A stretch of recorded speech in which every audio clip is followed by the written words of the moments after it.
యేసుక్రీస్తు నామంలో నేను చూసిన పరలోకము నరకము అనే యొక్క ప్రోగ్రాం చూస్తున్న ప్రతి ఒక్కరికి హృదయపూర్వకమైన వందనాలు తెలియజేస్తూ ఉన్నాను. దేవాది దేవుడు, పరిశుద్ధాత్మ దేవుడు ఉపవాస దినములో నెల దినములు కూడా జనవరి నెలలో ఉపవాసం ఉంటున్న సమయంలో బలమైన ఆరాధన జరిగించబడుతూ ఉంది. అలా కూర్చొని అలా రోదనలో ప్రలాపిస్తూ ఉన్నాం అందరము కూడా. ఆ సమయంలో అకస్మాత్తుగా నాలో ఆత్మ అలా పైకి వెళ్ళిపోతూ ఉంది.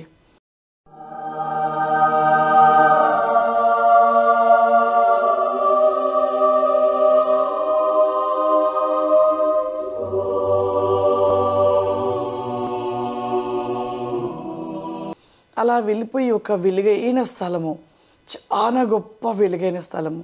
ఆ వెలుగైన స్థలంలోనికి ఇక నా ఆత్మ అక్కడికి వెళ్ళగా నా ప్రక్కన ఎప్పుడు ఉండే ఇద్దరు దేవదూతలు, ఆ ఇద్దరు దేవదూతలు నా ప్రక్కనే వచ్చి నిలబడ్డారు. అక్కడ ఒక వెలుగైన స్థలము, ఆ స్థలంలో ఒక పెద్ద బల్ల వేయబడి ఉంది. ఆ బల్ల ముందు కుర్చీ వేయబడి, ఆ కుర్చీలో ఒక దేవదూత కూర్చొని ఒక పెద్ద గ్రంథము తెరిచి ఏదో రాస్తూ ఉంది. నేను అలా చూస్తూ ఉన్నాను. నా ప్రక్కన ఇద్దరు దూతలు ఉన్నారు. ఇక నేను అలా చూస్తూ ఉన్నప్పుడు, ఆ రాస్తూ ఉన్నప్పుడు వెంటనే ఒక్కసారిగా నా వైపుగా చూసి ఆ దేవదూత నాతో ఇలా మాట్లాడుతుంది. దేవుని కుమార్తె, ప్రభువు ఆజ్ఞ చొప్పున నీవు ఇక్కడికి వచ్చావా? దేవుని కుమార్తె, ఇదిగో ప్రభు ఆజ్ఞ చొప్పున ఈ స్థలంలోకి వచ్చావా అని అంటూ ఉండగా, అవును అని నేను ఒక మాటగా అంటూ ఉన్నప్పుడు, దేవుని ఆజ్ఞ చొప్పునే నీవు ఈ స్థలానికి వచ్చి ఉన్నావు కుమార్తె. అవును, దేవుని ఆజ్ఞ చొప్పున ఈ స్థలానికి నువ్వు వచ్చిన్నావు అని మాట్లాడుతూ ఉన్నాడు ఆ దేవదూత. మాట్లాడుతూ ఉండగా నేను అడుగుతూ ఉన్నాను, ఇదేమిటి ఇక్కడ ఈ గ్రంథంలో నువ్వేం లిఖిస్తూ ఉన్నావు? పరలోకంలో దేవాది దేవుడు ఆయన కృప చొప్పున ఎన్నో గ్రంథాలు చూపించాడు. జీవ గ్రంథమును చూశాను, భూత వర్తమాన భవిష్యత్తు కాలంను తెలియపరిచే గ్రంథములు చూశాను, తీర్పు కాలంలో తీర్పు తీర్చే ఒక గ్రంథాలను చూశాను. మరలా నీవు ఈ స్థలంలో ఈ గ్రంథంలో ఏం లిఖిస్తూ ఉన్నావు అని నేను అడుగుతూ ఉన్నాను ఆ దూతని. ఆ దూత చెప్తూ ఉన్నాడు, అవును కుమార్తె, దేవుని ఈ రాజ్యంలో ఎన్నో స్థలాలు, ఆ స్థలాలలో ఎన్నో గ్రంథాలు నిలిచి ఉన్నవి. నీవు ఇప్పుడు చూస్తున్న ఈ స్థలంలో, ఈ గ్రంథంలో నేను లిఖించుచున్నది భూమి మీద ఉన్న నరులు, ప్రతి నరుడు ఒక దిన సమయమున ఎంత సమయం దేవునికి ఇస్తున్నారు, ఎంత సమయం పాపానికి చోటిస్తున్నారు, ఎంత సమయం లోక సంపాదనకు సమయం ఇస్తున్నారు, వారు చేస్తున్న ప్రతి పనిని బట్టి వారి యొక్క సమయమును నేను ఈ యొక్క గ్రంథంలో లిఖించుచున్నాను కుమార్తె. అవును కుమార్తె, దేవుని ఈ రాజ్యంలో ఎన్నో గ్రంథాలు ఉంటూ ఉంటవి. ఎన్నో స్థలాల్లో ఎన్నో గ్రంథాలు నిలిచి ఉన్నవి. ఇప్పుడు ఈ స్థలంలో ఈ గ్రంథంలో నేను లిఖిస్తున్నది భూమి మీద ఉన్న నరులు, ఒక్కొక్క నరుడు ఒక దిన సమయములో ఎంత సమయము దేవునికి ఇస్తూ ఉన్నారు, ఎంత సమయము పాపంలో జీవిస్తూ ఉన్నారు, ఎంత సమయము లోక సంపాదనకు సమయం ఇస్తున్నారు. వారు ఒక దినమంతయు సమయమును వారు చేస్తున్న ప్రతి పనులను బట్టి వారి యొక్క సమయమును ఈ యొక్క గ్రంథంలో నేను లిఖిస్తూ ఉన్నాను అని ఆ దేవదూత చెప్తూ ఉన్నాడు. నేను అలా వింటూ ఉన్నాను. అలా వింటూ ఉన్నప్పుడు ఆ దూత చెప్తున్నాడు, భూమి మీద ఉన్న ప్రతి నరుడు ఒక్కొక్క నరుడుగా ఉంటున్న వారి యొక్క ఒక దినములో చేస్తున్న సమయం అంతటిని నేను ఈ గ్రంథంలో లిఖించుచున్నాను కుమార్తె. భూమి మీద ఉన్న ప్రతి నరుడు ఒక్కొక్క నరుడుగా ఉంటున్న వారి యొక్క దినములో చేస్తూ ఉన్న ఒక సమయం అంతటిని నేను లిఖిస్తూ ఉన్నాను అని మరలా చెప్తూ ఉన్నప్పుడు నేను అలా ఆలోచిస్తూ ఉన్నాను. అంటే భూమి మీద ఉన్న ప్రతి మానవుడి యొక్క సమయాన్ని లిఖించడానికి ఒక గ్రంథమా అని మరలా నేను అడుగుతూ ఉన్నాను. అడుగుతూ ఉన్నప్పుడు ఆ దేవదూత, అవును కుమార్తె, అవును కుమార్తె, ఇప్పుడు నీ సమయం అయిపోయినది. మరొక సమయంలో నీవు మరలా ఈ స్థలానికి రాబోచున్నావు. అప్పుడు నీకు ఈ గ్రంథము మరియు అనేక విషయములను నీకు తెలుపబడబోచున్నది. ఇంకా నీవు వెళ్ళుము. అవును కుమార్తె, అవును, అని చెబుతూ, ఇక నీ సమయము ఇక మరలా ఈ స్థలం నుండి నీవు తిరిగి మరొక సమయం నువ్వు రాబోతున్నావు. ఇక నీకు సమయం అయిపోయింది, ఇక నీవు తిరిగి వెళ్ళుము, మరొక సమయం రాబోతున్నావు. ఆ సమయంలో ఈ గ్రంథము ఇంకా అనేక విషయాలు నీకు తెలియపరచబడుతూ ఉంటవి, ఇక వెళ్ళుము అని ఆ దూత చెప్తూ ఉన్నాడు. వెంటనే అక్కడ నుండి తిరిగి మరలా నా ఆత్మ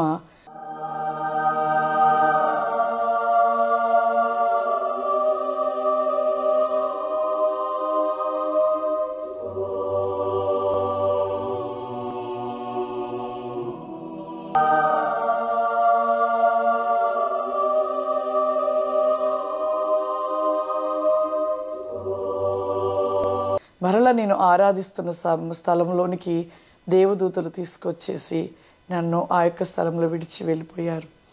ఇక నేను మరొక దినము కోసం ఎదురు చూస్తూ ఉన్నాను, ప్రభు ఎప్పుడు నన్ను మరలా తీసుకువెళ్తాడని. ఒక దినము అకస్మాత్తుగా మరలా నా ఆత్మని ఒక దినము ప్రభు దూతలనిచ్చి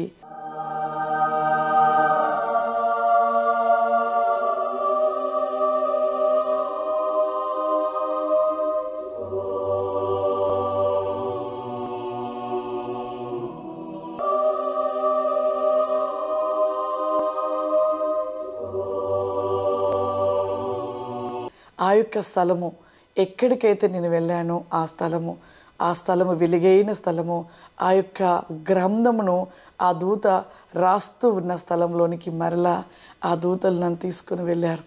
అక్కడికి వెళ్ళి అలా నిలిచి ఉండగా మరలా దూత నా వైపుగా చూసి చెప్తూ ఉన్నాడు, కుమార్తె, దేవుని ఆజ్ఞ చొప్పున మరలా వచ్చావా? కుమార్తె, దేవుని ఆజ్ఞ చొప్పున మరలా వచ్చావా అన్నప్పుడు నేను తల ఊపాను. అలా తల ఊపినప్పుడు ఇక ఆ దూత చెప్తూ ఉన్నాడు, కుమార్తె, ఈ గ్రంథంలో లిఖించబడినవి అన్నీ కూడా తీర్పు తీర్చే యొక్క స్థలంలోనికి, తీర్పు తీర్చే సమయంలో ఈ గ్రంథాలన్నీ కూడా అక్కడికి చేర్చబడుతూ ఉంటాయి. ఈ పరలోక రాజ్యంలో ఎన్నో స్థలాలలో ఎన్నో గ్రంథాలు ఉన్నవి.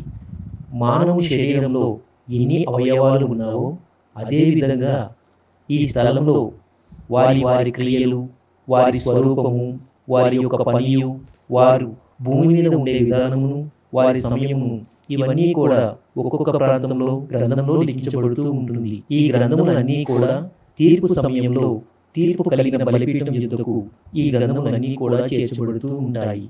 తీర్పు తీరుస్తున్న సమయంలో ఒక్కొక్క దూతగా నేను రాస్తున్న ఈ గ్రంథమును ఆ తీర్పు తీర్చే స్థలానికి తీసుకుని వెళ్ళి, నేను ఏ యొక్క మానవుని కొరకైతే రాస్తున్నానో వారిని తీర్పు తీర్చే సమయంలో నిలవబెట్టినప్పుడు నేను వారి యొక్క సమయమును, ఒక దినమునకు ఎంత సమయం దేవునికి ఇచ్చారు, ఎంత సమయం పాపానికి చోటిచ్చారు, ఇదంతా కూడా తీర్పు సమయంలో గ్రంథం తెరవబడుతూ ఈ గ్రంథంలో రాయబడినవన్నీ కూడా ప్రతి మానవుని గురించి ఆ స్థలంలో నిలవబడి ఆ విషయములను తెలుపవలసి ఉన్నది. కుమార్తె, ఇదిగో ఈ గ్రంథంలో లిఖించబడినవన్నీ కూడా తీర్పు తీర్చు యొక్క స్థలములోనికి, తీర్పు తీర్చే ఆ యొక్క సమయంలో ఈ గ్రంథాలన్నీ కూడా అక్కడికి చేర్చబడుతూ ఉంటవి.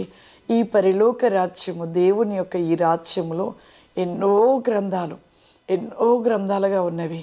ఎన్నో స్థలాల్లో ఒక మానవునిలో ఉన్న ప్రతి అవయము ఏ విధముగా ఎన్ని అవయములుగా ఉన్నవో శరీరంలో ఆ విధముగానే ఈ స్థలములో నరుడు కొరకు ఈ స్థలంలో వారి వారి క్రియలు, వారి స్వరూపము, వారి యొక్క పనియు, వారి యొక్క భూమి మీద ఉండే విధానమును, వారి యొక్క సమయమును, ఇవన్నీ కూడా ఒక్కొక్క ప్రాంతంలో గ్రంథములలో లిఖించబడుతూ ఉన్నవి. ఈ యొక్క దేవుని రాజ్యములో ఇక్కడే కాదు, అనేక స్థలములో, ఈ దేవుని రాజ్యంలో అనేక స్థలాలలో గ్రంథాలు రాయిస్తూ ఈ గ్రంథములన్నీ కూడా తీర్పు సమయంలో ఆ తీర్పు కలిగిన బలిపీఠము యొద్దకు ఈ గ్రంథాలన్నీ కూడా చేర్చబడతవి.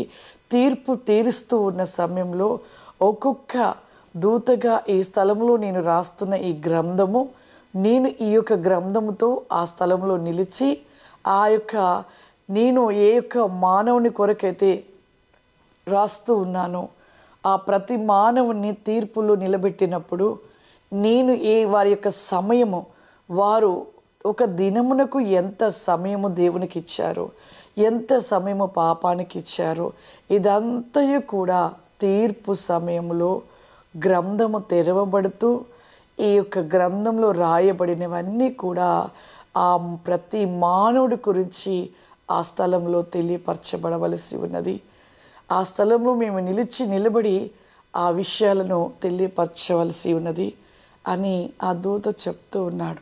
నేను అలాగే చూస్తూ ఉన్నాను, అన్నీ అలా వింటూ ఉన్నాను ప్రియులారా. నిజంగా చాలా ఆశ్చర్యం అనిపించి ఉంది. అలా ఆ దూత చెప్తూ ఉండగా, నాకు అలా చూస్తూ ఉండగానే మరలా ఒక్క మారుగా ఆ తీర్పు తీర్చబడి ఆ బలిపీఠము మరొక మారుగా కనపడుతూ, అక్కడ అన్నీ కూడా ఒక గ్రంథాలు ఒక పేర్చబడుతున్నట్టుగా మరలా నాకు ఆ స్థలములో అలా దేవుడు చూపిస్తూ ఉన్నాడు.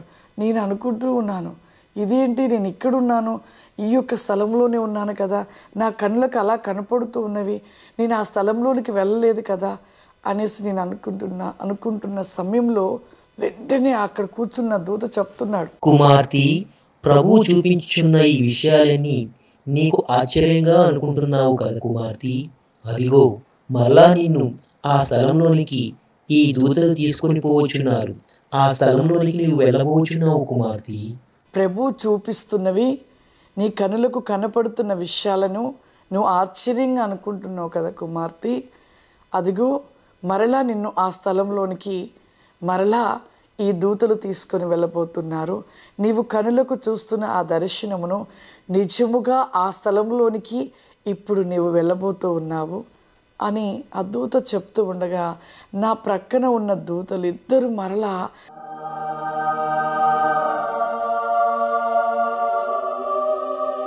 ఆ బలిపీఠము, ఆ గొప్ప వెలుగు కలిగిన బలిపీఠము, ఆ సింహాసనం నిలిచి ఉన్న ఆ బలిపీఠము యొద్దకు తీసుకొని వెళ్ళారు.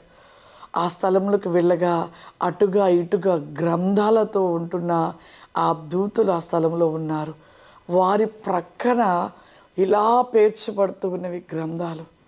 అలా చూస్తూ ఉండగా గ్రంథాలు ఒక్కొక్కటిగా అక్కడ పేర్చబడుతూ ఉన్నవి. ఆ విధముగా చూపిస్తూ ఇక నేను అలా చూస్తూ ఉండగా నా ప్రక్కన ఉంటున్న దూతలు చెప్తున్నారు, నీవు చూస్తున్నావు కదా కుమార్తె, అలా గ్రంథములు పేర్చబడి ఉంటాయి. ఆ యొక్క తీర్పు తీర్చే సమయంలో ఆ నరునికి సంబంధించిన ఒక్కొక్క గ్రంథము తెరవబడి ఆ మానవుడు చేసిన ప్రతి క్రియలు, పాపములు అన్నీ ప్రతిదీ కూడా ఇక్కడ రాయబడిన ఆ దూతలు నిలవబడి వారు ఒక్కొక్క విషయాన్ని వెల్లడి చేసి తెలియపరచబోతున్నారు కుమార్తె. నీవు చూస్తూ ఉన్నావు కదా కుమార్తె, అదిగో అలా గ్రంథాలు పేర్చబడి ఉంటవి. ఆ యొక్క తీర్పు తీర్చబడే ముందు ఒక్కొక్క నరుడు ఆ స్థలంలో తీర్పులో నిలబడినప్పుడు ఒక్కొక్క గ్రంథము తెరవబడుతూ మానవునిలో ఉంటున్న ప్రతిదీ కూడా వారు చేసిన తప్పిదములు, పాపములు, ప్రతి క్రియ అన్నీ కూడా వారి యొక్క ప్రతిదీ కూడా ఇక్కడ రాయబడిన ఆ యొక్క దూతలు నిలువబడి వారు ఒక్కొక్కరి విషయాన్ని వెల్లడి చేయబోతూ ఉన్నారు, తెలియపరచబోతూ ఉన్నారు అని చెబుతూ ఇక అక్కడ నుండి తిరిగి మరలా దేవదూతలు నేను ఉన్న స్థలంలోనికి నా ఆత్మను తీసుకొని వచ్చి ఉన్నారు. చాలా ఆశ్చర్యం అనిపిస్తూ ఉన్నది. ఒక్కొక్క మర్మము, ఒక్కొక్క విషయము తెలుసుకుంటూ ఉంటే గుండెల్లో ఒక వేదన, బాధ. ఎందుకు ఆ గుండెల్లో వేదన, బాధ? ఈ లోకంలో ఒక మనిషి కొరకు దేవుడు ఇంతగా ఇన్ని విధాలుగా చేసి మన కోసము ప్రతిదీ సిద్ధపరిచి మన కోసము ప్రతి దేవదూతలను ఒక మనిషి కోసము వారు చేస్తున్న ప్రతి దాని విషయమును ఒక గ్రంథ రూపంగా రాపించడము, ఇవన్నీ చూస్తూ ఉంటే ప్రతి ఒక్కరము కూడా అక్కడికి చేర్చబడతామా అనేది ఒక్కొక్కసారిగా నాకు గుండెల్లో భయం అనిపిస్తూ ఉంటుంది. ఒక్కొక్క విధంగా చూస్తే ఖచ్చితంగా చేర్చబడతాము. ఎందుకు అంటే క్రీస్తును మనం ధరించుకుంటే, క్రీస్తుతో మనం ఉంటే ప్రతి ఒక్కరము కూడా ఆ స్థలంలోనికి చేర్చబడతాం కదా అని ఒక్కొక్క చూస్తున్నప్పుడు సంతోషము, ఆనందము, ఒక భయము, చివరి శ్వాస వరకు ప్రతి ఒక్కరు కూడా ఆయనతో కలిగి ఉంటే ఖచ్చితంగా ప్రతి ఒక్కరూ అక్కడికి చేర్చబడతాము కదా అని ఆలోచిస్తూ ఉంటాను. అందరి కొరకు ప్రతిరోజు కూడా ప్రార్థన చేస్తూ ఉంటాను. అందరూ అక్కడ చేర్చబడతారో లేదని భయం వేస్తూ ఉంటుంది, భయపడుతూ ఉంటాను. నేను అందరూ చేర్చబడాలని ఒక ఆశ, దేవుని యొక్క కోరిక, అది ప్రతి ఒక్కరి జీవితంలో సంతోషకరమైన ఆ పరలోక రాజ్యానికి చేర్చబడాలనేది దేవుని కోరిక. ఒక తల్లిగా నేను కూడా ఆశపడుతూ ఉన్నాను. ప్రతి ఒక్కరి కొరకును ప్రార్థన చేస్తూ ఉన్నాను. ప్రతి ఒక్కరూ పరలోకం చేరేవారిగా ఉండాలని తల్లిగా కోరుకుంటున్నాను. God bless you. దేవుడు మిమ్మల్ని దీవించును గాక. ఆమేన్.